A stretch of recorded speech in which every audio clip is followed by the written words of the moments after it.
SFL, this is LaserBolt and welcome to today's video, guys. Today we're talking about Far Cry 6 and the brand new RPG elements that have gotten introduced to the game and why this is actually a good thing and what you need to know before you actually play. So let's go ahead and talk about the RPG elements. So for those of you who have played Far Cry before or have been fans of the series, you guys already know there was kind of a little bit lead up to this whole RPG element style.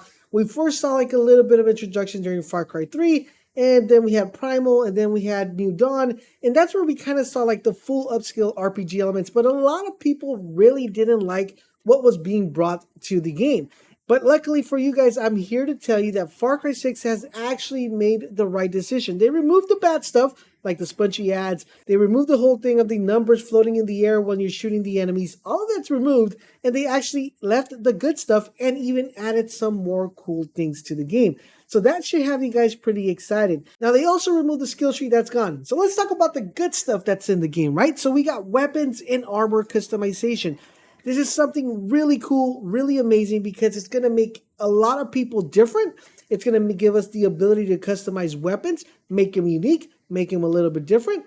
It's going to give us the ability to customize armor, make it different, look better, and actually start doing builds. Yes, you guys heard it correctly, builds, because there is a kind of thing that's going to be happening in the game that's going to allow us to put builds together.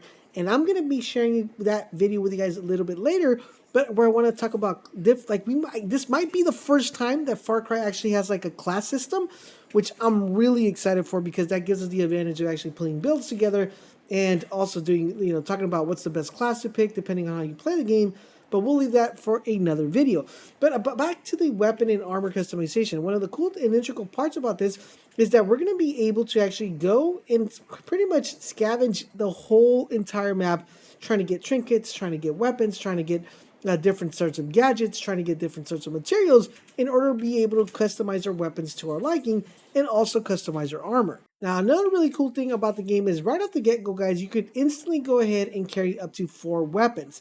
Now, these weapons and armors come with stat buffs and also abilities. Now, these particular stat buffs and abilities are actually tied to the armor pieces. So depending on how you want your stats to be, your abilities to be, you're going to have to look at the armor and say, okay, this is what I want to do. This is the outcome that I want to have.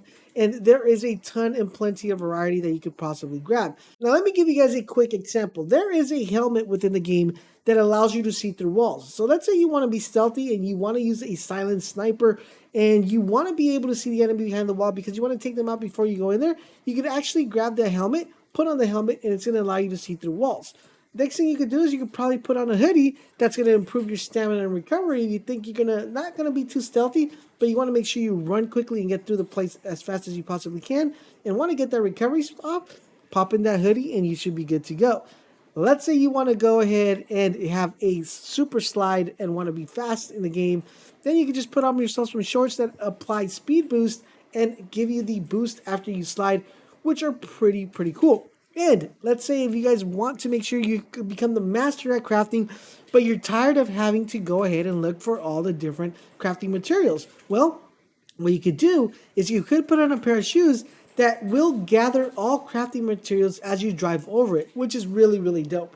Now, in addition to that, let's say you happen to catch on fire, you can always pop on some gloves that will automatically extinguish you without you doing any sort of, trying to pat yourself to get rid of the fire. So a lot of really cool synergy, a lot of really cool mechanics, and a lot of different integral parts that you can put together to make your game style very different and give you a ton of variety of the way you actually approach the game. So I am excited for those elements, guys. I'm just excited of the fact that not only are we going to be able to craft weapons, craft armors, and in addition to that, by allowing us to actually craft weapons and craft armor, it's going to give us a whole different way of actually playing the game, and not everybody will play the game the same. Now, I know another thing that has the community a little bit skeptical, a little bit nervous, is the fact that, in New Dawn, we did have the problem with the whole spongy ads.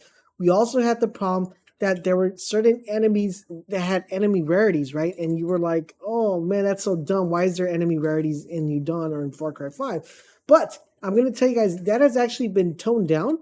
And now you actually are still going to be able to run into enemies that are higher level than you are, but you're still going to be able to actually kill them. That doesn't mean that there's going to be areas or regions that are going to be gated by higher level enemies, but you could still take them out if you have the proper gear. And this is what I actually like, because this gives you the advantage of, okay, you can't go to that area, but if you want to go to that area, if you know the mechanics of the game, if you know how the game works, if you want to go to that area and be stealthy, you're going to be able to do that, because there are going to be certain attributes that are going to allow you to do that. What exactly are those attributes? Well, just like I mentioned, there's a helmet that lets you see through walls. And another thing that you're going to want to do is you want to make sure you have the right kit. So for example, when you hover or look over an enemy, you're going to be able to know what that enemy is vulnerable to. So for example, let's say you look at an enemy and it says that that enemy is vulnerable, but you actually need armor piercing rounds. Now, you already know, okay, well, I could get a sniper rifle. I could get a sniper rifle and make bullets that have armor piercing rounds. That's why I'm telling you, it's very important to scavenge the whole area, because you're going to want to make sure you have these bullets in your arsenal.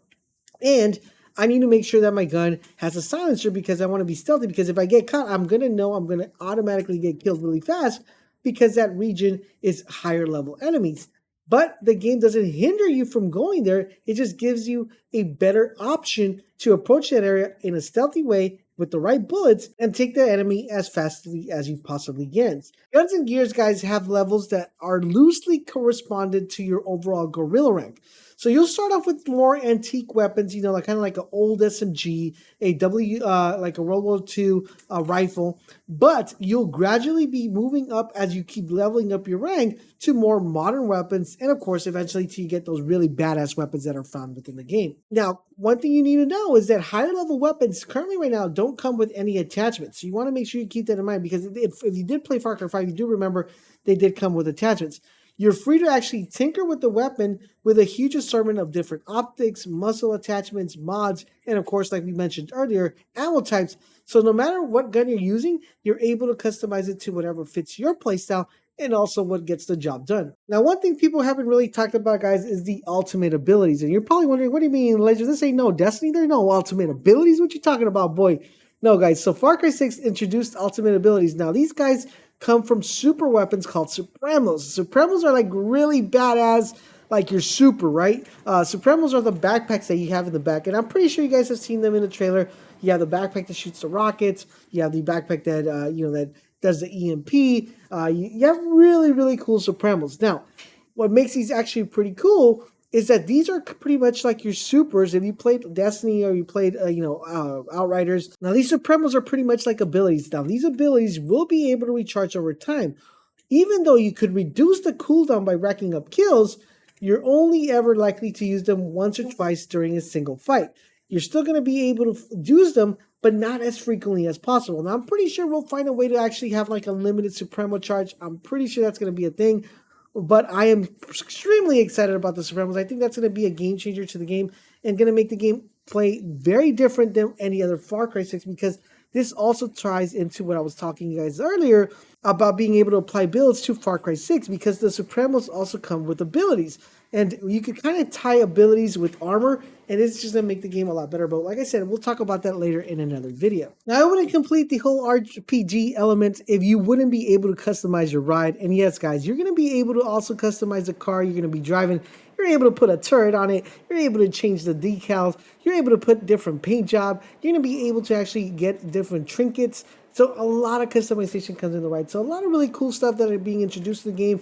I like the fact that we're going the RPG route, and I like the fact that it's more like a kind of like a loot and shooter type of style game, because it gives us a very big dynamic, and it gives us a better way to actually approach and play the game. I want to know from you guys though, man, what do you guys think about Far Cry 6 going RPG? Do you guys like it? Do you guys dislike it? If you did play other Far Cry series, did you guys like when they started introducing the RPG element into the game? Please let me know all that information in the comment section down below.